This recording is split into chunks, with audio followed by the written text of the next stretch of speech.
دنیا میں آپ کسی کو اس کے عمل کا پورا اجر نہیں دے سکتے. اللہ بھی نہیں دیتا دنیا میں, کیونکہ اللہ نے اس دنیا کو دار الفنا بنایا, ختم ہونے والی. اللہ کہتے ہیں ختم ہونے والی ہے تو کیوں مانگ رہے ہو یہاں پہ اجر بھائی. وَإِنَّ الدَّارَ الْآخِرَةَ لَهِيَ الْحَيَوَانُ. قرآن کیسا ہے؟ اصل گھر کون سا ہے؟ آخرت. ہمارا مسئلہ یہ ہے ہمارے ساتھ کہ ہم اس آخرت کو ہدف بنانے کے لیے ایگری نہیں ہو رہے ہیں. اور پتہ کیوں نہیں ہو رہے؟ ہم کہتے ہیں اس سے ہماری دنیا کا سکون خراب ہو جائے گا, جبکہ اللہ کہتا ہے آخرت کو اصل بنا لو, سکون خراب نہیں ہوگا اور سکون کی زندگی ہو جائے گی اور زیادہ مزے کی زندگی ہوگی. لیکن چونکہ وہ دیکھنے میں نہیں لگ رہی نا, نظر نہیں آ رہی نا یار, کیسے میں آخرت کو جب ہدف بناؤں گا تو جب میرا ویژن دنیا ہے ہی نہیں تو مجھے دیکھو, جس آدمی کا ویژن صحت ہی نہ ہو اس کو صحت مل سکتی ہے, جس آدمی کا ویژن پیسہ ہی نہ ہو اس کو پیسہ مل سکتا ہے, جس آدمی کا ہدف بزنس ہی نہیں ہے وہ بزنس کر سکتا ہے. تو یہی چیز ہم سوچتے ہیں, جب ہمارا ہدف دنیا ہی نہیں ہے تو دنیا نہیں ملے گی, جب دنیا نہیں ملے گی تو سکون کہاں سے آ گیا. یہ بہت بڑا ٹیکنیکل فالٹ ہے. میں سمجھا پا رہا ہوں اس اعتراض کو.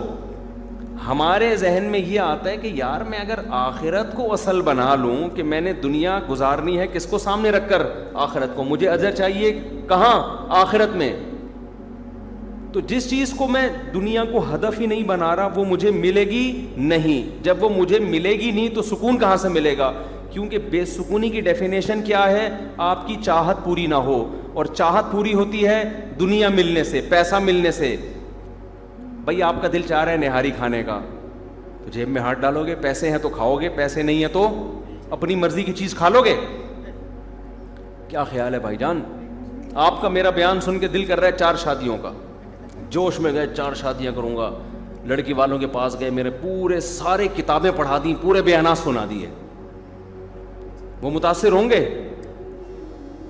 وہ بولیں گے چل رہا ہے بھائی, وہ بولیں گے, وہ آپ سے پوچھیں گے کرتے کیا ہو نا. آپ جیب میں ہاتھ ڈالو گے, دونوں جیبیں کیا ہیں؟ خالی. تو انسان کے ذہن میں یہ بات آتی ہے کہ یار یہ قرآن بھی کہتا ہے, پہلی بات تو قرآن کہتا ہے سکون دوں گا میں.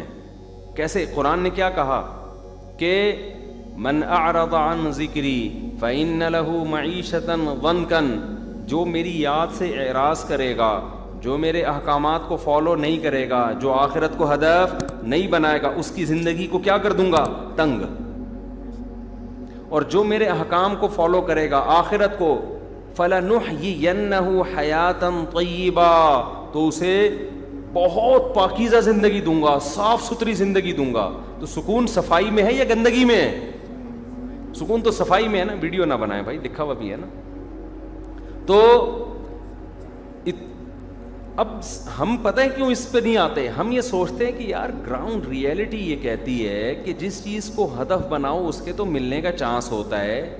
جب ایک چیز کو آپ ٹارگیٹ ہی نہیں بنا رہے ہو, آپ کا گول ہی نہیں ہے وہ, تو اس کے تو ملنے کا اب کوئی چانس باقی رہا ہی نہیں ہے. صحت کو ہدف ہی نہیں بنا رہے, صحت نہیں مل سکتی. آپ کو شوگر ہے, آپ لڈو پھوڑ رہے ہو صبح شام, مر جاؤ گے. آپ پیسہ کمانا چاہتے ہو, خواہش ہے, لیکن پیسہ کمانے کو ہدف نہیں بناتے, کوئی اس کے لیے کوئی ذہن سازی نہیں کرتے, کوئی سوچتے نہیں ہو کہ کیا, تو نہیں کما سکتا آدمی, عام طور پہ نہیں کما سکتا. دوپل میں کوئی وراثت میں مل جائے تو الگ بات ہے, یہ کوئی جیب میں سونے کے سکے ڈال کے چلا جائے. تو شیطان پتہ ہے کیا کہتا ہے؟ شیطان کہتا ہے کہ بار بار اللہ کہہ رہا ہے ہدف بناؤ کس کو؟ آخرت کو. جب میں آخرت کو ہدف بناؤں گا تو دنیا تو سوال ہی پیدا نہیں ہوتا کہ مجھے ملے, اور سکون ملتا ہے دنیا سے. تو جب دنیا ہی میرا ہدف نہیں ہوگی تو سکون کہاں گیا؟ بولو, سکون گیا تیل لینے. یہ بہت بڑا ٹیکنیکل فالٹ ہے. اس فالٹ کا علاج کریں.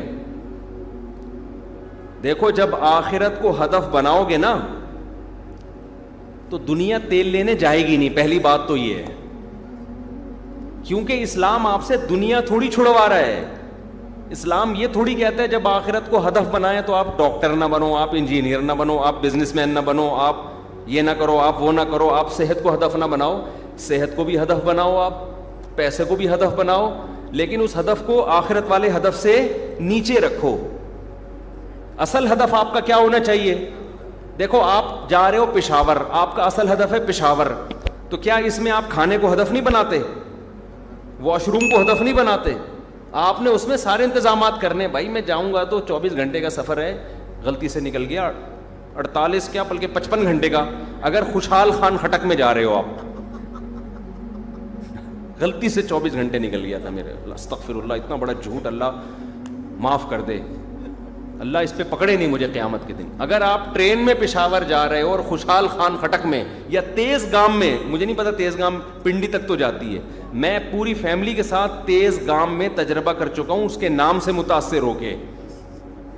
اس کے بعد میں نے اللہ سے, اللہ اس ڈبے سے ہمیں عافیت کے ساتھ نکال دے. سورج ہمارے سامنے نکلا, غروب ہو کے دوبارہ نکلا ہے.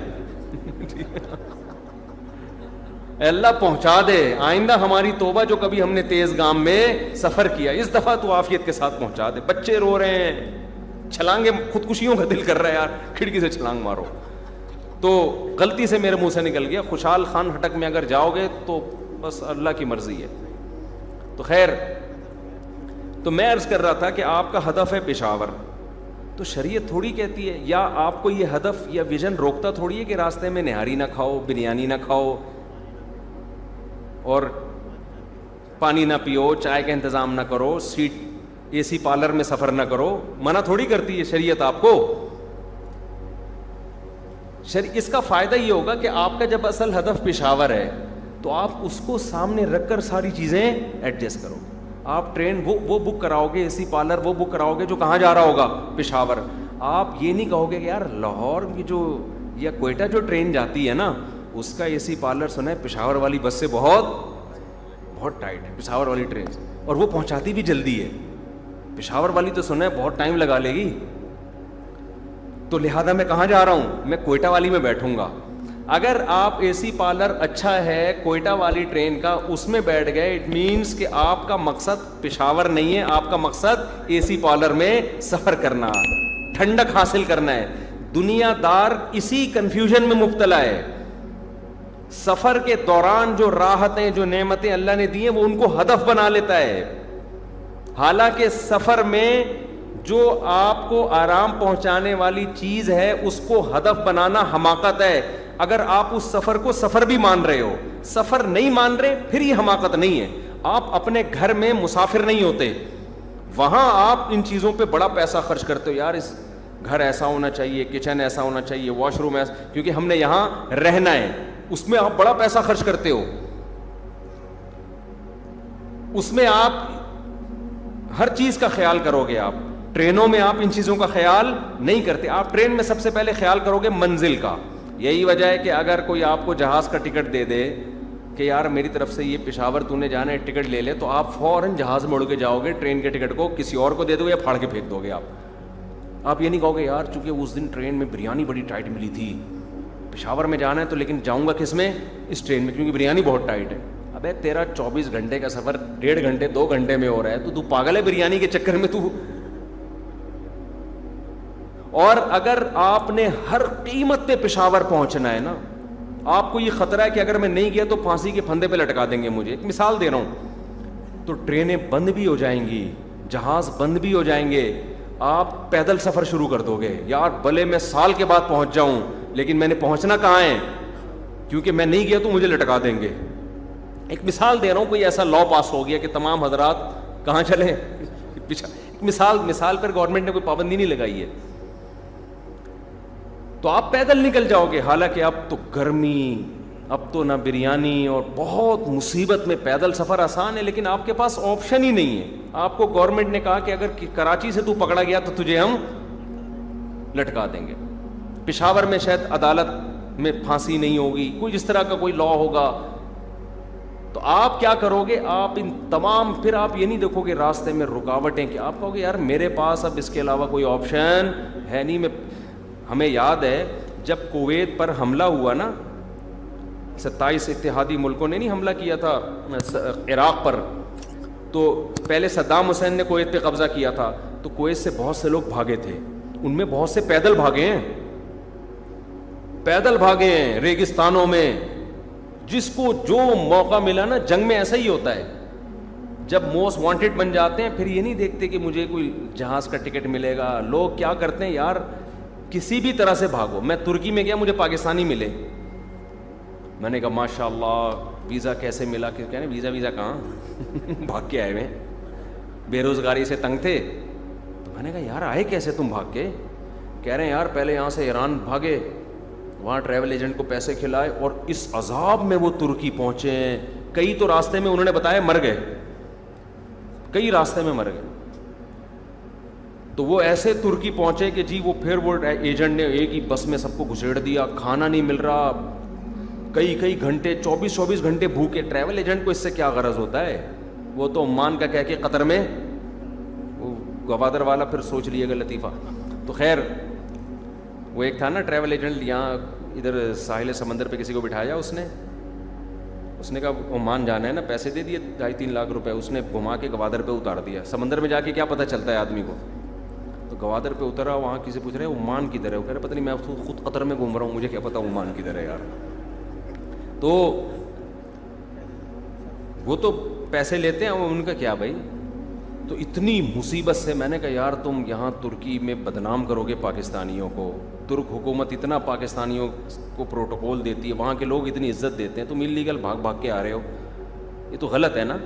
خیر انہوں نے کہا کہ پھر بھی ان کو پتہ چل گیا کہ ہم انلیگل آئے ہیں، پھر بھی پاکستانی ہونے کی وجہ سے ہم پہ ہاتھ ہلکا رکھا ہوا ہے انہوں نے. تو میں نے کہا اب چلو آ گئے، اب کم از کم ایمانداری سے کرو، ایسا نہ ہو کہ پھر ملک بدنام ہوتا ہے اس سے. اور سنا ہے بدنام ہونا الحمدللہ شروع ہو گیا ترکی میں. ہمارے کوئی ریلیٹیو میں بتا رہے پاکستانی، اللہ کے فضل سے انہوں نے وہی حرکتیں جو یہاں کرتے تھے الحمدللہ وہاں شروع کر دی ہیں، اور اپنی باپ دادا کی روایات کو برقرار رکھا ہے. تو اس سے بدنام ہونا شروع ہو گیا الحمدللہ. یہ الحمدللہ جلن والا الحمدللہ ہوتا ہے. تو اب مجھے بتاؤ ایک بات، کہ جس کا ہدف ترکی تھا وہ سمجھ رہا تھا یار میں یہاں مر جاؤں گا، بے روزگاری بہت ہے، اس نے جان پہ کھیل کے وہاں پہنچا نا. وجہ کیا ہے؟ اس کو پتہ یار جب میں وہاں پہنچ جاؤں گا تو یہ جو میری ٹینشن ہے 1 ہفتہ ٹریولنگ کی، ریگستانوں میں بھاگنا، بھوک پیاس، جب منزل پہ پہنچوں گا تو یہ ساری ٹینشن ختم. وہاں پھر میں ڈالر میں پیسہ کماؤں گا یا وہاں کی کرنسی میں کماؤں گا. اور پھر لوگوں نے کمانا شروع کیا، نوٹوں میں کھیل رہے ہیں وہ.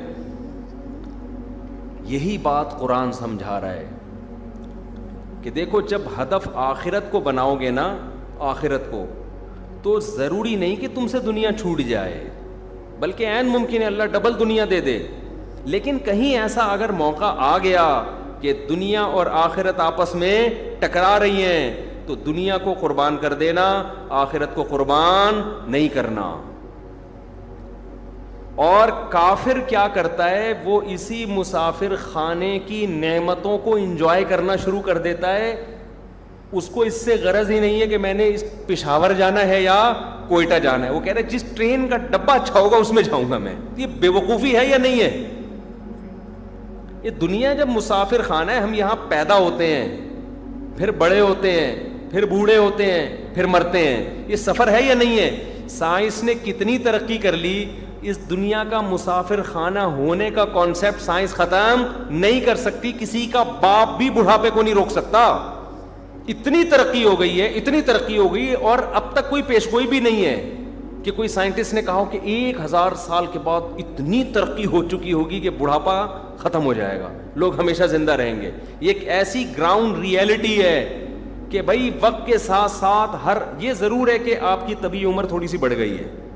لوگ جلدی مر رہے تھے، اب میڈیکل سائنس نے ترقی کی ہے. یورپ امریکہ میں ان کی جو عمریں ہیں وہ 80 سال ہو گئی ہیں. لیکن اس کے خلاف بھی کچھ رپورٹیں ہیں ڈاکٹروں کی.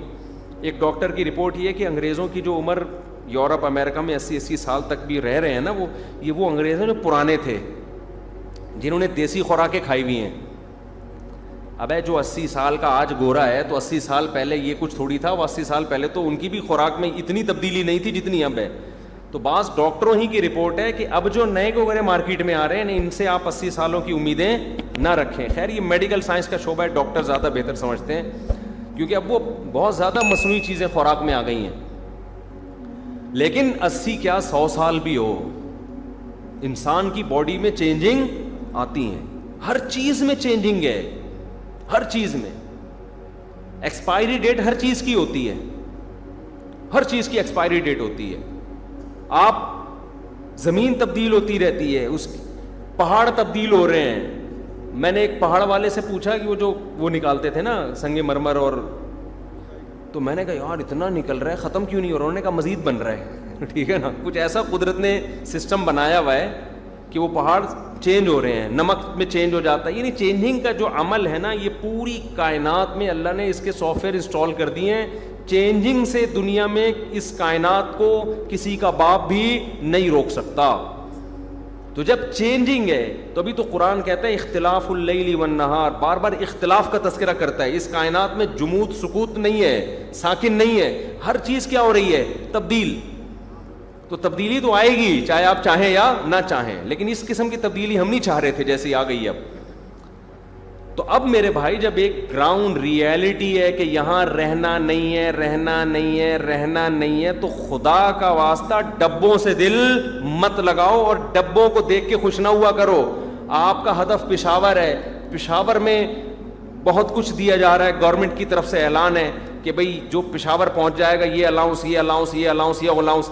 آپ نے دیکھا ایک کافر جو ہے وہ کوئٹہ کی ٹرین میں بیٹھا ہوا ہے کیونکہ وہاں کا اے سی پارلر بہت اچھا ہے, اور آپ بیٹھے ہوئے ہو اکانومی کلاس میں. اب آپ اس کافر کو دیکھ کے خوش ہو رہے ہو, یار یہ کتنی خوبصورت ڈبے میں بیٹھا ہوا ہے یار. تو آپ بے وقوف ہو یا نہیں ہو؟ بھائی وہ ہدف کی طرف تو جا نہیں رہے, جتنی بھی عیاشی کی زندگی گزارے. تبھی تو قرآن بار بار کہتا ہے لا یغررک تقلب الذین کفروا فی البلاد. اے نبی آپ ایمان والوں کو بتا دیں کہ کافروں کا زمین میں پھلنا پھولنا, نائٹ کلب, عیاشی, بڑے بڑے گھر, لائف اسٹائل, لگژری, ان چیزوں سے ہرگز دھوکے میں نہ آنا. متاع قلیل, کیا زبردست الفاظ ہیں. بہت تھوڑا سا سامان ہے دنیا میں انجوائے کرنے کے لیے جو ہم نے ان کو دیا ہے. متاع پتہ ہے کسے کہتے ہیں؟ جب آپ کہیں دفتر جا رہے ہو ٹفن لے لیتے ہو نا, ایک ٹفن لے لیتے ہو, یا سفر میں تھوڑا سا زیادہ, اب تو لوگ سفر میں بھی پورا ماشاءاللہ جہیز لے کے جا رہے ہیں, لیکن نارملی جب سفر ہوتا تھا نا تو کیا تھوڑا سا زیادہ راہ رکھ لیتے ہیں لوگ. تو اللہ کیا کہتے ہیں یہ تھوڑا سا کیا ہے؟ زیادہ راہ. کتنی خوبصورت مثال دی ہے کہ جب ہم ٹرین میں جا رہے ہوتے ہیں تو زیادہ راہ ہی ہوتا ہے. یہ سی پارلر, یہ اکانومی کلاس سیٹیں, اور یہ سلیپر, اور یہ سب چیزیں زیادہ راہ ہے نا. اور بٹن دبا رہے ہیں وہ آ رہا ہے. بزنس کلاس میں ایسا ہوتا ہے کہ بٹن دباؤ گے, ویسے تو ایسا الحمدللہ یہاں ہوتا نہیں ہے, لیکن ایک مثال دے رہا ہوں, ہونا چاہیے کہ بٹن دباؤ گے تو وہ آ جائے گا, وہ کوئی بھی آ جائے گا. ہمیں نہیں پتا ہوتا, میں تو جب بھی دبایا تو اب تک کوئی فی الحال آیا نہیں ہے. جب آیا ہی نہیں تو پتہ کیا چلے گا کون آئے گا. کہ کچن میں جھانکتے ہیں, ابے بھائی چائے لے آ, گھنٹہ ہو گیا یار. تو اب اس کو ہم کیا کہیں گے؟ متاعن زیادہ راہ ہے بھائی, یہ زیادہ راہ دیکھ کے خوش ہو رہے ہو. قرآن کیا کہتا ہے؟ قارون جو ہے نا, قارون, اسے حضرت موسیٰ علیہ السلام سمجھاتے تھے تجھے اللہ نے اتنی دولت دی ہے, تو جیسے اللہ نے تیرے ساتھ اچھا سلوک کیا, تو اللہ کی مخلوق کے ساتھ بھی اچھا سلوک کر. یہ پیسہ غریبوں پہ خرچ کر, کیونکہ یہ تیرا کمال نہیں ہے, یہ کس نے دیا ہے؟ اللہ نے. قارون نے کیا کہا؟ انما اوتیتہ علی علم عندی, یہ جو میرے پاس نالج ہے اس کی بیس پہ میں نے کمایا ہے. حضرت موسیٰ نے کیا کہا؟ وَابْتَغِ فِيمَا آتَاكَ اللَّهُ الدَّارَ الْآخِرَةَ. کیسے وہی پیارے الفاظ ہے کہ تجھے اللہ نے اصل میں آخرت کے لیے پیدا کیا ہے, یہ دنیا مسافر خانہ ہے, لہذا اس پیسے سے آخرت بنانے کی کوشش کر. اس پیسے سے کیا کر؟ ہدف کیا ہے؟ آخرت ہے نا. تو اس اب دیکھو موسیٰ علیہ السلام یہ بھی تو کہہ سکتے تھے جب تو یہ دنیا مسافر خانہ ہے, تیرے پاس اتنی دولت ہے کیوں؟ ٹھیک ہے نا, تو بزنس کرتا کیوں ہے؟ اگر اللہ آپ سے دنیا چھڑوانا ہوتا اللہ نے, تو اللہ قارون کو پیسہ رکھنے کی اجازت دیتا یا پیسہ کمانے کی اجازت دیتا؟ نہ دیتا. حضرت موسیٰ نے قارون کو ایک دفعہ بھی نہیں کہا تو اتنا پیسہ کمایا کیوں ہے, جب تیرے لیے 2 ٹائم کی روٹی کافی ہے. میرے پاس ہوتا, میرے سامنے قارون ہوتا, میں کہتا 2 پراٹھے صبح کھا لے, 1 کے بجائے 2 کھا لے پراٹھے, شام کو تو نہاری کھا لے, بس ضرورت کیا ہو جائے گی؟ پوری ہو جائے گی نا, باقی تو غریبیاں ہیں. حضرت موسیٰ نے قارون کو یہ نہیں کہا. ٹھیک ہے بھائی، کما رہا ہے کما لے. کوئی بزنس کلاس میں سفر کرتا ہے, کوئی جہاز سے سفر کرتا ہے, تو ہر آدمی کے سفر کا کوئی پرسنل گاڑی میں سفر کرتا ہے. کسی کے پاس وسائل نہیں ہوتے تو کیا کہتا ہے, چلو جی گھوڑے پہ چلو, کوئی پیدل چلو, ہے تو سفر ہی نا. تو ان سے کہا کہ تو آخرت کو کیوں بھول گیا ہے, تو نے آخرت کے لیے کیا کیا ہے؟ تو قارون کی کھوپڑی میں یہ بات بولو نہیں ہے. اس نے کہا یار میرا پیسہ ہے, میں غریبوں میں بھی کھلاؤں گا تو تھوڑا سا تو کم ہوگا نا, تو یہ مزید انویسٹ کرو, مزید پیسے سے پیسہ بناؤ. تو قرآن کیا کہتا ہے, فخرج علی قومہ فی زینتہ, اپنے جلال اور لشکر کے ساتھ. جب دولت ہوتی ہے تو پروٹوکول بھی اسی حساب سے ہوتا ہے نا, اسٹائل بھی چلنے کا وہی ہوتا ہے, دولت کی نمائش بھی ہوتی ہے.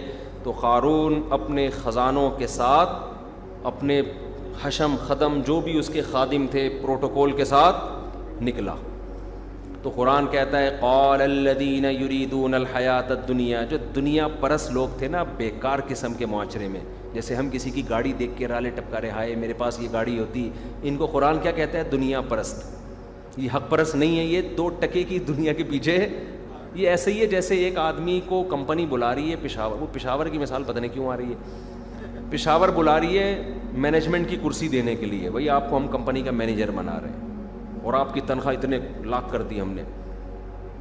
اتفاق سے جہاز کا ٹکٹ گم گیا یا کیا ہو گیا, بزنس کلاس کا ٹکٹ گم گیا, آپ اکانومی میں جا رہے ہو اپنے خرچے پہ نا, کمپنی نے بزنس کلاس کا بھیجا تھا لیکن نہیں, آپ اکانومی میں جا رہے ہو. اب وہاں بیٹھ کے آپ رو رہے ہو, یار یہ بزنس کلاس میں بیٹھا ہوا ہے, یار یہ بندہ کہاں بیٹھا ہوا ہے,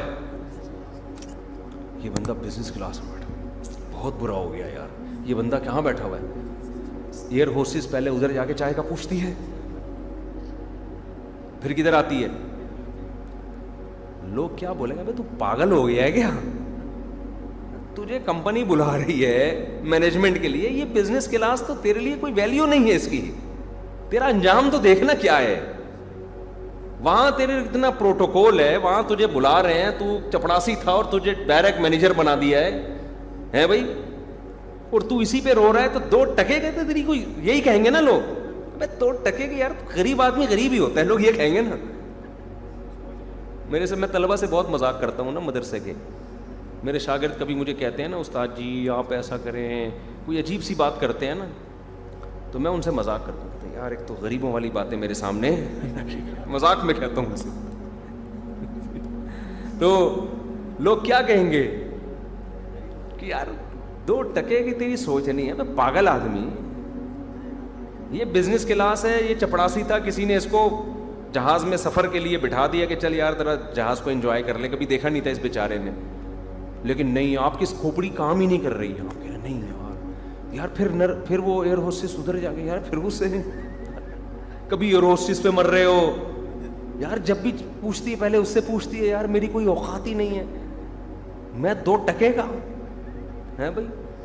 تو یہ سب بے وقوفوں کی باتیں ہیں, اور ہم سب اسی میں داخل ہیں. ہم ابھی ہنس تو رہے ہیں, لیکن ہم جب کسی کی لینڈ کروزر دیکھتے ہیں, ہم جب 1000 گز کا بنگلہ دیکھتے ہیں, ہم اللہ کا فضل ہے, میں کوئی بہت نیک نہیں ہوں, اللہ نے ستاری کا معاملہ کیا ہوا ہے, ہماری خطاؤں پہ پردے ڈالے ہوئے ہیں, ہمیں اپنی اوقات پتہ ہے. لیکن ایک بات میں اپنا محاسبہ کرتا رہتا ہوں, یار کسی کی دولت دیکھ کے مجھے خیال تو نہیں آتا کہ میرے پاس بھی اتنا ہونا چاہیے. یہ الحمدللہ اتنا اس کا استحضار ہو گیا نا کہ مجھے یہ اللہ کا فضل ہے کہ تمنا نہیں ہوتی. میں کسی کے کروڑوں کے بزنس کو دیکھ لوں, کروڑوں کے بنگلے کو دیکھ لوں, میں تو ایسی ایسی جگہوں میں غریبوں کی جھونپڑیوں میں بھی جاتا ہوں. میں ایسی دعوتوں میں گیا ہوں کہ بیچارے کے پاس بریانی پکانے کے پیسے نہیں تھے. جب بریانی کھائی نا ہم نے ولیمے میں, تو بس یہ نیت کر لی, یا اللہ اس کو خوش کرنے کے لیے کھا رہا ہوں, ورنہ میرے حلق میں یہ اتنا غریب آدمی کہ جو ولیمے میں بریانی نہیں پکا سکتا بیچارہ, اس کے ولیمے میں بھی ہم گئے ہیں, خوشی سے گئے ہیں, اور ہم کروڑ پتی لوگوں کے گھروں میں بھی گئے ہیں.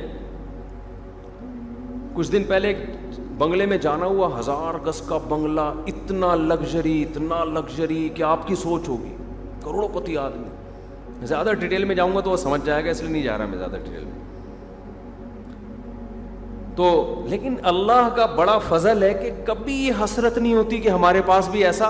میں اس بندے کو دیکھ رہا ہوں, تھوڑے دنوں میں اس کا انا للہ ہونے والا ہے. تھوڑے ٹائم انکل کو کہنے والا تھا، وہ مجھے دکھا، یہ میرا کمرہ ہے، یہ میرے بیڈ روم ہے، اور یہ پتہ نہیں کیا کیا ہے، مجھے تو ہمارا گھر تو کچن سے شروع ہوتا ہے، واش روم پہ ختم ہو جاتا ہے، تو پتہ نہیں کیا کیا بتا رہے تھے نا وہ، یہ پلینگ ایریا ہے، اور یہ سوئمنگ پول ہے، اور یہ پتہ نہیں کیا کیا، بہت کچھ تھا، اور اتنے ڈیکوریٹ کیا ہوا، بندہ نہیں ہوتا مارکیٹ میں، گھر اتنے بڑے. ہم جب اپنے گھر میں آتے ہیں یار ایسا سکون ملتا ہے، حالانکہ کرائے کا ہے، اس لیے کہ پہلے بچے کھڑے ہوئے ہوتے ہیں، آج اتوار ہے اور بچے میرے صبح سے خون پی رہے ہیں، پیسے چاہیے. میں کہا بھائی پیسے جمعے کو ملتے ہیں، وہ کہہ رہے ہیں ابھی دے دیں، جمعے کو نہیں لیں گے. بچے نا میرے مغرب سے بعد سے پڑے ہوئے ہیں کہ ابو جمعے کے پیسے. میں نے کہا بیٹا جمعے کے پیسے کب ملیں گے؟ جمعے کو ملیں گے. تو گھر میں رونق ہے الحمدللہ. اللہ نظر بد سے بچائے یار. بچوں کی باتیں کوئی پھینک رہا ہے. ایک نے آج مجھے میسج بھیجا، مجھے کارٹون کے لیے کمپیوٹر چاہیے، میں بہت رو رہا ہوں، میں بہت دیر سے رو رہا ہوں. یہ نا گھر والوں کے واٹس ایپ پہ اس نے مجھے، چھوٹا بچہ ہے بالکل، تو مجھے بتا رہا ہے کہ میں، آپ نے دیکھا نہیں ہے مجھے، لیکن میں آپ کو خبر دے رہا ہوں کہ میں کافی دیر سے رو رہا ہوں. مجھے اتنی ہنسی آئی ہے یار. رپورٹ پیش کر رہا ہے کہ آپ، کیونکہ میں گھر گیا نہیں تھا، تو کہہ رہا ہے آپ کو پتہ ہی نہیں میں بہت دیر سے رو رہا ہوں. تو گھر اتنے بڑے بڑے بنا لیے، بندہ مارکیٹ میں ہے ہی نہیں. بچہ ایک آدھ، وہ بھی کہیں کوئی امریکہ گیا ہوا ہوگا، کوئی جاپان گیا ہوا ہے، ابا اماں اکیلے. اب یہ بیڈ روم کا، یہ بیڈ روم ہے، یہ بھی کیا ہے، یہ بھی بیڈ روم ہے، یہ بھی کیا ہے، یہ بھی بیڈ روم ہے، یہ بھی بیڈ روم ہے. تو کیا ہے یہ، کیا کریں اس بیڈ روم کا؟ بیڈ ہی بیڈ ہے. اتنے لگژری واش روم کا کیا کریں؟ واش روم تو واش روم ہے بھائی، صاف ستھرا ہو، بس بدبو نہ آ رہی ہو، ایگزاسٹ فین لگا ہوا ہو اور ساؤنڈ پروف ہو، یہ ضروری ہے. یہ 3-4 چیزیں واش روم کے بنیادی ارکان میں سے ہیں. آپ کی رپورٹ باہر نہ جائے، ٹھیک ہے نا، جو بھی رپورٹ ہو وہ باہر نہ جائے. اس سے خطرہ ہوتا ہے پبلک ٹوائلٹ میں نا، آدمی کی بے عزتی ہو سکتی ہے. رپورٹ باہر نہ جائے اور اسمیل نہ ہو، ایگزاسٹ کا اچھا انتظام ہو، صاف صفائی ستھرائی ہو، گھن نہ آ رہی ہے اس میں، بس کافی ہے اتنا یار. اتنے لگژری کے. ایک صاحب نے بتایا ابھی سونے کے نل کے لگا رہے ہیں وہ صاحب. پاگل پنا ہے یار، سونے کے نل کے لگا رہے ہو تم، یا شاید انہوں نے لمبی چھوڑ دی ہو سونے کے نل کے. برونائی میں تو سنا ہے کہ سونے کے نل کے لگاتے ہیں. کیا کرنا ہے سونے کے نلکے کا؟ اور کسی نے کہا کہ سونے کا پانی چڑھا رہے ہیں. ابے بھائی واش روم کا مقصد ہے خدا کی قسم قبض نہ ہونا، بس یہ اللہ کی سب سے بڑی نعمت ہے. اور آپ کو قبض ہے، اگر آپ کا واش روم جتنا مرضی لگژری ہو، آپ کی لائف میں سکون نہیں ہوگا. قبض کی فکر پہلے کرو، ہے نا، قبض کی فکر پہلے کرو، بھوک لگے گی تمہیں، پھر زندگی گزارنے کا مزہ آئے گا. تو اللہ کا یہ میرے اوپر فضل ہے. میں اس لیے شیئر کر رہا ہوں تاکہ آپ کی بھی وہ کیفیات بن جائیں. کچھ شو مارنے کے لیے ہمیں تو اپنی اوقات پتہ ہے، ہماری کیا اوقات ہے یار. لیکن یہ اللہ کا میرے اوپر فضل ہے. میں بڑے بڑے گھروں میں بھی جاتا ہوں، کروڑ پتی لوگوں سے ملتا ہوں، ان سے میں کبھی متاثر الحمدللہ نہیں ہوتا. کاش میری یہ لائف ہوتی کا. میں سمجھتا ہوں یار اللہ نے مجھے جو زندگی دی ہے میں اس کا مستحق نہیں تھا. میری حیثیت سے کروڑہ گنا زیادہ اللہ نے دے دیا. میں تو اس کا بھی، مجھے تو اس کا ڈر لگا رہتا ہے کہ اللہ کہے گا تجھے ایسی زندگی ہم نے مزے کی دے دی ہے کمبخت، تو اپنے اعمال تو دیکھ. ہمیں تو یہ ڈر لگا ہوا ہے. تو اور جب ہم گھروں میں جاتے ہیں یار اتنے بڑے بڑے گھر، تو جب آپ ان دیواروں اینٹوں سے دل لگاؤ گے، سکون آپ کا مارکیٹ سے شارٹ، کوئی سکون نہیں ملے گا. بچے بھی مالدار لوگ اس لیے پیدا نہیں کر رہے ہوتے کہ یار پیسہ سارا یہ کھا جائیں گے، اس چکر میں پیدا نہیں کر رہے ہوتے. تو جلدی سے بات کو سمیٹ کے ختم کرتا ہوں. قارون نکلا اپنے خزانوں کے ساتھ، بڑے پروٹوکول کے ساتھ. تو جو دنیا پرست لوگ تھے نا، وہی جو اکانومی کلاس میں سفر کر کے وہ بزنس والے کو بار بار دیکھ رہا ہے یار، تو وہ کیا کہنے لگے، یا لیت لنا مثل ما اوتی قارون. ہائے ہائے یار کاش ہمیں بھی یہ پروٹوکول. اب ظاہر رکشے والا تو یہی کہے گا نا کہ یار یہ ایسی عزت ہوتی. تو قرآن کیا کہہ رہا ہے، وقال الذین اوتوا العلم، جن کو اللہ نے علم دیا ہے، حقیقی علم. انہوں نے کہا ویلکم، تمہارا ناس ہو، کیسی باتیں کر رہے ہو. ثواب اللہ خیر لمن آمن وعمل صالحا، جو ایمان لائے اور نیک عمل کرے اس کو جو آخرت میں بدلہ ملے گا وہ اس سے کروڑا بہتر ہے. منزل کو دیکھو، منزل کس کی اچھی ہے؟ وہی ہے نا کہ بھائی یہ اکانومی والے کی منزل اچھی ہے، بزنس والے کی منزل ہو سکتا ہے اس کو پھانسی گھاٹ پہ لے کے جا رہے ہوں کہ یار آخری سفر ہے بیچارے کا، بزنس میں کرا دو. اب پھانسی گھاٹ جس کو پھانسی پہ چڑھایا جاتا ہے اس سے آخری خواہش پوچھی جاتی ہے. آپ سے کوئی آپ کی آخری خواہش نہیں پوچھتا. آپ سے تو آپ کی بیوی نہیں پوچھ رہی آج کیا کھانا ہے آپ نے. ایک مثال دے رہا ہوں. تو آپ کہہ رہے ہو یار یہ بڑا خوش قسمت آدمی ہے یار، اس سے اس کی خواہشات پوچھی جا رہی ہیں بھائی، اور گورنمنٹ کے لیول پہ پوچھی جا رہی ہیں، اور سپریم کورٹ کا لا ہے کہ اس سے خواہش پوچھو. سپریم کورٹ مجھے تو لفٹ نہیں کراتی ہے. آج تک کوئی پولیس والا نہیں آیا کہ حضرت آپ کیا چاہتے ہیں. آج تک کوئی نہیں آیا گورنمنٹ لیول پہ نا اتنا پروٹوکول کہ سر آپ ایک دفعہ بتا دیں آپ چاہتے کیا ہیں. ہم تو تھانے میں جا کے جو چاہتے ہیں بتا کے تھک گئے، وہ نہیں پوری ہو رہی ہماری خواہش.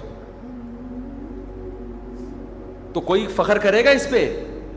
بھائی اس سے بیچارے پہ طرز کھا کے آخری خواہش پوچھی جا رہی ہے. ان کو پتا ہے اب اس کی ساری خواہشات کا جنازہ نکلنے والا ہے. تو اللہ کافر کو بعض دفعہ نافرمانوں کو بہت دے دیتا ہے، انجوائے کرو، عیاشی کرو، کیونکہ ان کا جنازہ نکلنے والے، آخرت میں لٹکنے والے ہیں. تو قارون کو سمجھایا موسیٰ علیہ السلام نے کچھ اللہ کے لیے بھی کر لے، زکوٰۃ دے، کوئی غریبوں پہ خرچ کر، کچھ نیک اعمال کر، ظلم کیوں کر رہا ہے. تو جب لاہو جاہو لشکر میں نکلا ہے نا تو دنیا پرستوں نے کہا ہائے ہائے ہائے ہائے ہائے.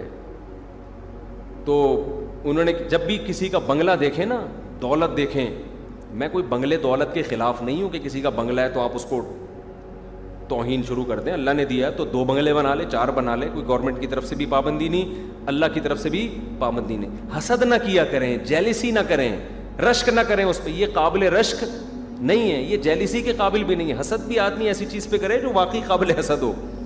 یہ کوئی حسد بھی نہیں ہے، اس پہ جیلسی بھی نہیں ہوتی. ہائے بیچارہ ہم وہیں کے وہیں. اب بھائی تو اس کچھ بھی نہیں ہے، مسافر خانہ ہے، تھوڑی دیر مر کے قبر میں دونوں جتنے کیڑے اس کی لاش پہ ہوں گے اتنے ہی آپ کی لاش پہ ہوں گے.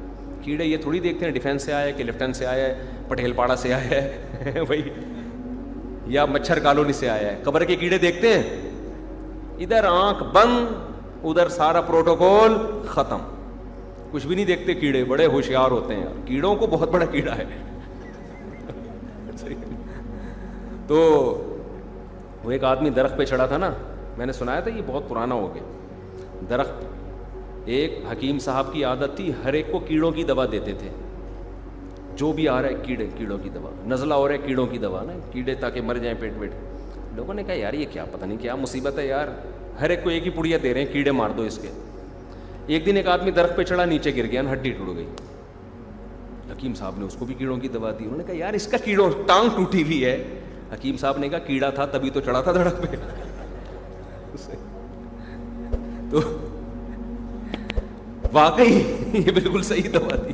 آرام سے بیٹھا رہتا نا، یہیں سے کوئی ڈنڈا لا کے پھل توڑ دیتا.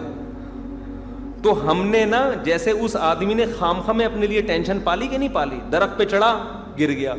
تو یہ جو کسی کا بنگلہ دیکھ کے حسرت یار میرے پاس بھی ایسا ہو، یہ بھی آپ کی خامخواہ کی بنائی ہوئی ٹینشن ہے. ٹینشن کچھ ہوتی ہیں واقعی سچی مچی کی، ان میں آدمی ٹینشن میں آئے سمجھ میں آتا ہے. یہ ٹینشنیں اپنی بنائی ہوئی ہیں کہ میرے پاس اتنا پیسہ ہو، میرے پاس ایسی گاڑی ہو، میرے پاس ایسا بنگلہ ہو. آج سے 100 سال پہلے لوگوں کی، بہت سے لوگوں کی بڑی لگژری لائف تھی.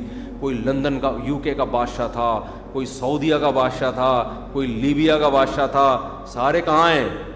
سب مر کھپ کے ختم. تو جو ان پہ رش کیا کرتے تھے آج وہ افسوس کر رہے ہوں گے یار کن لوگوں پہ ہم نے ٹائم ضائع کیا اپنا. تو جب قارون کو اللہ نے زمین میں دفن کیا ہے نا، اس کے گناہوں کی وجہ سے زمین میں دھنسایا ہے، تو فوراً دنیا پرست لوگ کہنے لگے وَإِكَأَنَّ اللَّهَ يَبْسُطُ الرِّزْقَ لِمَن يَشَاءُ وَيَقْدِرُ. ارے بھائی اصل بات تو یہ کہ اللہ جس کو چاہے روزی زیادہ دے، جس کو چاہے کم کر دے. یہ کوئی کامیابی کی دلیل نہیں. لولا امن اللہ بنا، اگر اللہ علینا، اللہ اگر ہم پہ رحم نہ کرتا، لخسف بنا، ہم بھی دھس جاتے. ہمیں بھی اللہ نے شکر ہے اتنی دولت نہیں دی، تھوڑا ہی دی ہے تاکہ تھوڑا اللہ بھی یاد رہتے. غریب جب آدمی بھوکا ہوتا ہے اللہ یاد آتا ہے، پیٹ بھرا ہوا ہوتا ہے ہری ہری سوچتی ہے، اس کو سمجھ میں نہیں آتا میں کون سی عیاشی کروں میں. تو یہی بات ہے، تبھی قرآن جنت کے، قرآن دنیا میں اجر کے وعدے نہیں کرتا کیونکہ دنیا کا اجر بہت تھوڑا. قرآن کہتا ہے نہ میں ڈالر میں اجر دوں گا، نہ میں پاکستانی کرنسی میں تو اللہ ویسے بھی نہیں دے گا اجر، کیونکہ اتنی نیکی کی آپ نے، آج اللہ نے 1 کروڑ روپے دی، اگلے دن وہ کروڑ کی ویسی 2 ٹکے کی بھی نہیں. اس لیے اللہ پاکستانی کرنسی میں تو جس کو تنخواہ مل رہی ہے تو سمجھ لو یہ قدرت ایک یعنی گورنمنٹ کی طرف سے مل رہی ہے، یہ اللہ کی کوئی فضل نہیں ہے. تو اللہ نے دنیا میں کی چیزوں کا اجر رکھا ہی نہیں ہے. دے دے اس کی رحمت ہے، بعض دفعہ دے بھی دیتا ہے. وعدے کیے ہیں کس کے؟ آخرت. پھر آخرت میں جو وعدے کیے ہیں بڑے خاندانی ہیں. جنت سے کم کوئی اجر نہیں ہے. بات جہاں شروع ہوتی ہے جنت سے. اور کمال ہے، آپ تورات اٹھا کے دیکھیں، جو اتنی قدیم کتاب ہے نا تورات، آسمانی کتابوں میں جو یہودیوں کی ہے، اس میں بھی جگہ جگہ جنت. میں نے تو پڑھی ہے نا، عہد قدیم عہد جدید. آپ بائبل اٹھا کے دیکھیں، اس میں بھی جگہ جگہ جنت. یعنی اتنی تحریف یہودی عیسائیوں نے کی مگر وہ جنت اور جہنم کو ان کتابوں سے نہیں نکال سکے. جہاں بھی نیک لوگوں کے اعمال کا تذکرہ آتا ہے، جنت جنت جنت جنت، باغ. اور ہمیشہ ایک چیز، باغ اس کے نیچے نہریں بہتی ہیں، باغ اس کے نیچے.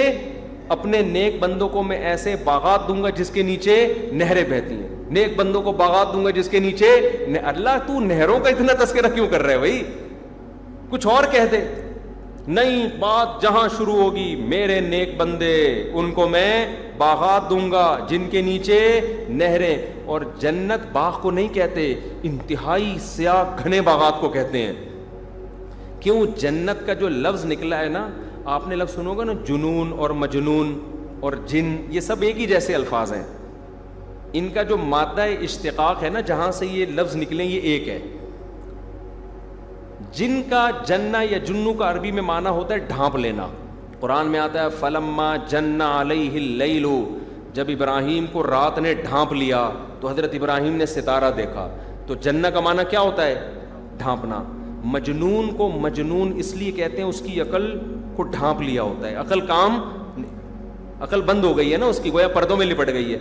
جن کو بھی جن اس لیے کہتے ہیں ڈھانپا ہوا ہے، چھپا ہوا ہے، نظر نہیں آ رہا. اور اللہ کا شکر ادا کرو کہ نظر نہیں آ رہا.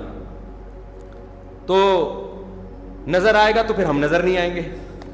ٹھیک ہے، یہ عاملوں کو نظر آ رہا ہوتا ہے، پھر بھی عامل ہمیں نظر آتے ہیں، اس کا مطلب ان کو بھی نظر نہیں آتا. اگر عاملوں کو واقعی میں جن نظر آ رہا ہوتا تو ہمیں عامل نظر نہیں آتے، وہ خوف سے مر چکے ہوتے. تو جن کو بھی جن اس لیے کہتے ہیں چھپی ہوئی چیز ہے، نظر نہیں آتی. تو جنت بھی اسی سے نکلا ہے، ڈھکا ہوا چھپا ہوا باغ. بعض باغ ایسے ہوتے ہیں اتنے گہرے سبز جیسے سیاہ، حقیقت میں سیاہ نہیں ہوں گے، سبز ہوں گے. میں جب تنزانیہ گیا نا، آپ افریقہ وغیرہ جائیں تو وہاں بارشیں بہت ہوتی ہیں، تو آپ کو وہاں جو پودوں میں اور درختوں میں گرینری نظر آئے گی نا، وہ بڑی تیز قسم کی گرینری ہوتی ہے، چمکتی ہوئی. یعنی اٹریکشن بہت ہوتی ہے اس میں، آنکھوں کو بہت بھاتی ہے. اس وقت میں نے کہا یار جو اللہ بار بار جنت جنت جنت کہہ رہے ہیں نا، وہ اس سے بھی اچھی ہوگی، یعنی اٹریکشن ہوگی اس کے اندر. تو اللہ جگہ جگہ بیان کرتے ہیں جنت دوں گا تجری من تحتہا الانہار، جس کے نیچے کیا بہتی ہیں؟ نہریں. تو یہ بار بار اللہ اپنے بندوں کو کیوں بیان کرتے؟ کچھ دن پہلے ایک صاحب سے ملاقات ہوئی، وہ کینیڈا سے آئے. مجھے کہتے ہیں مفتی صاحب میں بس سوچتا ہوں، یا بار بار نا جنت کو سوچتا ہوں میں، اور دعا کرتا ہوں مجھے وہ مل جائے. میں نے کہا کیوں اتنا؟ کہہ رہے ہیں یار بار بار جو اللہ قرآن میں کہتے ہیں جنت جس باغ جس کے نیچے نہریں. حقیقت میں آپ جائیں نا ناران کاغان گرمیوں میں، اور جو دریا، نہر عربی میں دریا کو کہتے ہیں، خوب سمجھ لیں. ہمارے ہاں تو نہر کہتے ہیں جو گندے نالے کی تھوڑی سی، یہ لیاری والی بھی نہر ہے. ہماری نہر سوئز یہی ہے جس پہ ہمارا لیاری ایکسپریس بنا ہوا ہے نا. تو اس کو نہیں کہتے عربی میں، نہر دریا کو کہتے ہیں. تو دریا بہتے ہیں. تو آپ کبھی ناران کاغان بارشوں کے موسم میں جائیں، جو گرینری ہوگی اور جو بل کھاتے ہوئے دریا ہوں گے اور پانی کا شور ہوگا، یہ چیز بہت انسان کو تازہ کر دیتی ہے. یہ تو اللہ نے بھی ایسے ہی شور ہوگا پانی کا جنت میں، پانی کا پانی کے شور میں پتہ ہے کتنا سکون ہے. یوٹیوب پہ جن لوگوں کو نیند نہیں آ رہی ہوتی ہے نا، ان کے لیے آرٹیفیشل ویڈیوز ہیں جن میں پانی کا شور دکھایا گیا ہے تاکہ اسے سن کے سو جائیں. آپ سرچ کر کے دیکھیں. بارش کا شور بھی سکون دیتا ہے انسان، ورنہ شور کی جو نیچر ہے وہ ہے آپ کو بے سکون کر دینا. شور میں انسان کو نیند بولتے کیوں نہیں آتی، لیکن کچھ شور ایسے ہوتے ہیں جو جس سے انسان کو سکون ملتا ہے، انہی میں پانی کا شور بھی ہے. تبھی آپ دیکھیں جو ہوٹل دریا کے کنارے ہوں جہاں پانی کے آبشاروں کے گرنے کی آوازیں آ رہی ہوں، ان ہوٹلوں میں ایک دن کا کرایہ بہت زیادہ ہوتا ہے. تو اللہ نے جنت کو ایسا بنایا، بڑے بڑے دریا جو ہے نا آبشاریں، اس میں پانی کا شور بہت ہے، وہ بل کھاتے ہوئے دریا ہے، اور پھر اس کے اندر اللہ نے محلات بنائے. تو اللہ کا اجر میرے بھائی تھوڑا نہیں ہے. اور کمال کی بات یہ کہ اللہ کہہ رہے ہیں اس جنت کو ہدف بناؤ گے تو ہم دنیا میں بھی سکون دیں گے. تو وہ بات وہیں رہ گئی تھی، سکون کیوں ملے گا دنیا میں؟ اس لیے کہ آپ کا ہدف ایک حقیقی ہدف ہوگا. جو آدمی سفر سے دل لگا لے تو اس کو کبھی بھی سکون کیوں، مصنوعی طور پر تو اپنے آپ کو جیسے چائے کی ملائی میں پھونک مار کر چائے پی لو والا سکون تو مل جائے گا اس کو، حقیقت میں سکون نہیں ملے گا. اتنا ہی ملے گا کہ کوئی آپ سے کہے گا مصیبتیں جب دنیا میں آئیں تو چائے کی ملائی کو پھونک مار کے پی جاؤ، تو جب تک مصیبتیں نہیں ہوں گی نا آپ کو بڑا سکون ملے گا. یہ جملہ سن کے کیا زبردست موٹیویشن ملی ہے، پوری زندگی کے لیے غموں کا محترم نے حل بتا دیا. لیکن جب ٹینشن آئے گی نا تو آپ کی اپنی پھونک ختم ہو چکی ہوگی. حقیقت ہے چائے بھی اچھی نہیں لگے گی آپ کو، اور ملائی پہ اور غصہ آئے گا. ٹھیک ہے کہ یار یہ ایک تو ملائی کی ہوا اتنی موٹی. تو جو مسافر خانے سے دل لگاتا ہے جبکہ اس کو پتا ہے کہ یہ مسافر یہ ایسی حقیقت ہے جو آپ اپنے دماغ سے نکال نہیں سکتے. یہ سب مانتے ہیں کہ دنیا ختم ہونے والی ہے، تو بھائی آپ نے ہدف بنایا میرا اتنا بڑا بنگلہ مل گیا، سکون سے تھوڑی بیٹھو گے آپ کمپٹیشن میں ہدف بنایا نا. تو 1000 گز سے بڑے بڑے بھی لوگوں کے بنگلے ہیں. ابھی آپ نے اس لیے نہیں دیکھے کہ آپ کی اوقات نہیں ہے وہ، ٹھیک ہے نا، ابھی آپ وہاں تک پہنچے نہیں. 1000 والے کی اوقات ہے، وہ دیکھتا ہے کہ یار دنیا میں اس سے بھی دیکھو. ہمارے حکمران آپس میں سیٹ کے لیے لڑ رہے ہوتے ہیں، ہمیں جیلسی نہیں ہوتی کہ یار میں کیوں نہیں وزیر اعظم بنا. ہمیں پتہ ہے یار یہ ہماری اپروچ ہی نہیں ہے. لیکن ہم اگر کسی علاقے کے ناظم بن جائیں نا پھر ہمیں بھی جیلسی ہوگی، یار مجھے آنا چاہیے تھا، یہ کیوں آ گیا. تو آپ جب دولت کو ہدف بنا کے اس کے پیچھے بھاگو گے، آپ کے پاس جس دن لینڈ کروزر آئی 4-6 دن تو سکون ہوگا. اس کے بعد آپ کہو گے یار اس سے بھی اچھی مارکیٹ میں گاڑیاں. آپ لوکیشن بھی اپنی چینج کر دو گے، گھر بھی چینج. آپ پٹیل پاڑا سے نکل کے کہاں جاؤ گے؟ ڈیفینس. پھر وہاں آپ اس اسٹائل کے لوگوں سے ملو گے. آپ پھر اس سے اوپر جا کے اس سے اوپر اسی غم میں پھر آپ کو بڑھاپا آنا شروع ہوگا. پھر آپ کو یہ ہو کیا رہا ہے میرے ساتھ، یہ میرے ساتھ، میرے بال کہاں جا رہے ہیں، میرے دانت کیوں گر رہے ہیں. اتنی سائنس نے ترقی کر لی، میرے دانت نہیں بچا سکتی وہ. کمر میں درد کیوں ہوا؟ ایک دم رپورٹ آئے گی آپ کو تو جی کڈنی کا کینسر ہے. میں نے دیکھا ہے، اپنے ہی رشتہ داروں میں دیکھا ہے، بڑے بڑے اچھی زندگی لگژری، اور اپنے ہی ریلیٹیوز میں دیکھا ہے. ایسے ہی گئے تھے کچھ اور سی ٹی اسکین کروا کسی اور کے لیے رہے تھے، کوئی اور مسئلہ تھا. سی ٹی اسکین میں آیا آپ کے تو گردے میں کیا ہے، ایک رسولی ہے. چیک کروایا تو کیا ہے، کینسر. پھیل گیا بہت. زندگی کے مزے کیا ہو گئے، ختم. اب کیا کریں، اب کون سا بنگلہ لیں؟ ابے بنگلے چھوڑ، مجھے جھونپڑی دے دے، میرا گردہ کیا ہو جائے صحیح ہو. یہ حقیقت ہے بھائی. جن کے ساتھ ہو رہا ہے نا ان کو سمجھ میں نہیں آتا تھا. ہمارے ساتھ اللہ ہمیں بچا کے رکھے. ابھی یہ نہیں ہوا تو کچھ اور ہو جائے گا، یہ نہیں ہوا تو کچھ اور ہو جائے گا. تو بہتر نہیں ہے آخرت سے دل لگاؤ بھائی. مسافر خانہ ہے، یہاں سے ہم نے نکلنا ہے، تو یار ہدف ہی آخرت کو بناؤ. یہ دنیا بے وفا ہے، ایسی کی تیسی اس دنیا کی. تو آخرت کو ہدف بناؤ گے، سکون کی زندگی گزرے گی. اور اس سکون سے بہت سی بیماریاں ویسے ہی شارٹ ہو جائیں گی. سکون سے نا ویسے ہی سکون کی نیچر یہ ہے کہ وہ کتنے لوگ کرونا میں ٹینشن سے مرے ہیں. یہ ڈاکٹروں کی رپورٹ بتا رہا ہوں. ایک بس بیان کر کے واقعہ ختم کرتا ہوں، یہ واقعہ بیان کر کے. بوڑھے ماں باپ کو کرونا ہوا، جوان بیٹے کو بھی ہوا. بوڑھے ماں باپ بچ گئے, بیٹا مر گیا. ڈاکٹر نے کہا کہ بیٹے نے مسلط کر لیا تھا اپنے اوپر, ڈر گیا تھا بہت زیادہ, اس لیے یہ مقابلہ نہیں کر سکا بیماری کا. اور ماں باپ, کیونکہ پرانے لوگ تھے, پرانے لوگ اتنی ٹینشن نہیں لیتے تھے, ماں باپ کو کچھ نہیں ہوا, وہ بچ گئے, حالانکہ وہ بوڑھے تھے اور یہ جوان تھا. اس کا انا للہ. تو جس سکون کے پیچھے یہ بھاگتے ہیں نا, وہ سکون ہمیشہ ان سے آگے بھاگ رہا ہوتا ہے, وہ ان کو ملتا نہیں ہے. تبھی آپ ان دنیا داروں میں دیکھیں نشے کا ریشو زیادہ ہے, کیونکہ اتنی ڈپریشن میں جاتے ہیں. اگر دنیا ترقی کر رہی ہوتی تو نشہ بڑھ تھوڑی رہا ہوتا, کم ہو رہا ہوتا. جو نشئی ہیں وہ بھی چھوڑ رہے ہوتے کہ یار ہمیں ویسے ہی لائف میں اتنا مزہ آ رہا ہے, اب ہمیں نشہ کرنے کی ضرورت نہیں. ڈرگس اور نشے کا ریشو بڑھ رہا ہے. یہ بڑھنا اس کی علامت ہے کہ بے سکونی بڑھ رہی ہے. حالانکہ سکون کے تو سارے وسائل ہیں آپ کے پاس. غریب سے غریب آدمی بھی سفر کر سکتا ہے پیدل, اس کو پشاور جانے کی ضرورت نہیں ہے. سکون کے سارے ذرائع ہیں, بے سکونی ہول سیل کے حساب سے پھیل رہی ہے. خودکشیاں ہو رہی ہیں, کیا کچھ دیکھ لو آپ کیا ہو رہا ہے.